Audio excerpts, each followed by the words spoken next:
So I just had a new sister reach out to me today, well, yesterday and today, and she was basically telling me this beautiful, beautiful, beautiful testimony, in which God gave her a dream, and in this dream she was told to go back to the rock, and she didn't really know what it meant until she saw one of my videos on here.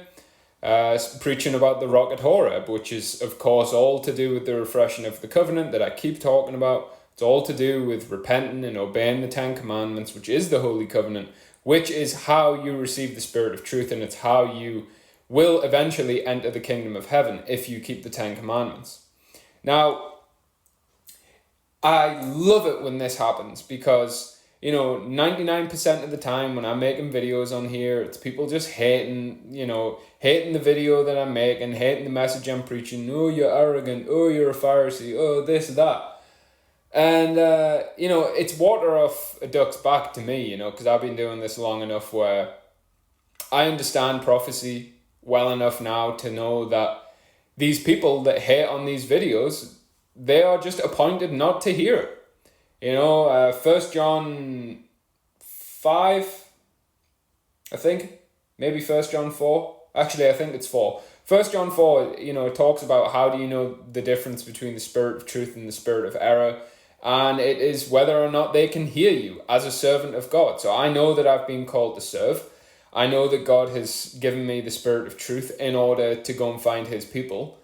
And the people that can hear my voice, they can hear the message that I'm preaching. These people have the spirit of truth, and all the people who hate on the message and can't hear it, they have the spirit of error.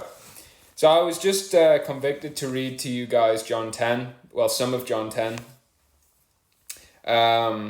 which is, Yeshua saying the same thing out of his own mouth. So from verse 11 of John 10, he says, I am the good shepherd. The good shepherd giveth his life for the sheep. And so Yeshua tells his servants that the works that I have done, you will do as well if you believe. So as servants, we have to give up our lives as well. It may not be to the death. It may be though. But, I have certainly given up my worldly life. I've given up, I don't do anything. I just do a little bit of work, to pay bills. And then I just do this. So the shepherd gives his life for the sheep. But he that is a hireling, and not the shepherd, whose own sheep are not, seeth the wolf coming, and leaveth the sheep, and fleeth. And the wolf catcheth them, and scattereth the sheep. The hireling fleeth because he is a hireling, and careth not for the sheep. I am the good shepherd, and know my sheep, and am known of mine. As the Father knoweth me, even so know I the Father, and I lay down my life for the sheep. And other sheep I have, which are not of this fold. So Yeshua is telling us here that he had another sheepfold after the time that he was walking the earth. This is the sheepfold now. The people raising up. Sister Stephanie, if you watch this video, this woman who reached out, you are the second sheepfold. He's prophesying of the servants going out and finding his second sheepfold. This is why he commanded the people to watch. So, let me keep going. Other sheep I have which are not of this fold, them also must I bring, and they shall hear my voice, and there shall be one fold and one shepherd. Therefore doth my Father love me, because I lay down my life that I might take it again. So I'm going to pause there, alright? So, let's have a look here. So, in verse 12, when it's talking about the hireling seeth the wolf coming, and he just ditches his sheep. He doesn't care about the sheep. But the shepherd, he sees the wolf coming, and he protects his sheep. Okay, so when you read Ezekiel 2 and 3 and 33, and it talks about these watchmen that are going to see the sword coming, they're going to see the judgment of God coming, and really that coincides with, they see Satan in prophecy being cast down at the sixth seal. They know that when Satan is cast down at the sixth seal, that is the judgment of God beginning. Or it really ramping up. The judgment of God has begun, with the watchmen rising up.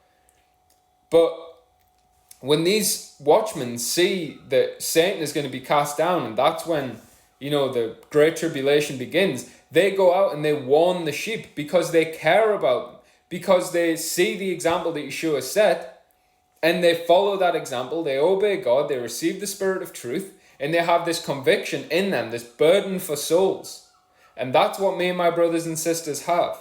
And so we go out and we put our necks out on the line and we go and find his sheep and we preach the word. And all of you people who are sitting there saying, oh, you're arrogant, oh, you're this, you're a Judaizer, you're a Pharisee, you're not the second sheepfold. You're not it. You're just, you're tares. You're thorns. You're briars. You're not the wheat. I'm looking for the wheat. So, run your mouth all you want.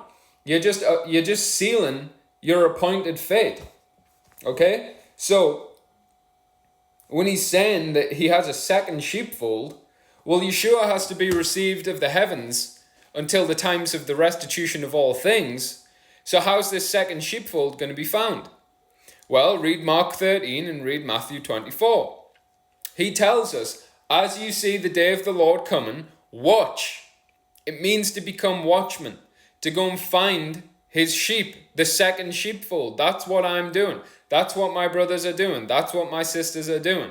And I just found one. So praise Jehovah. Amen.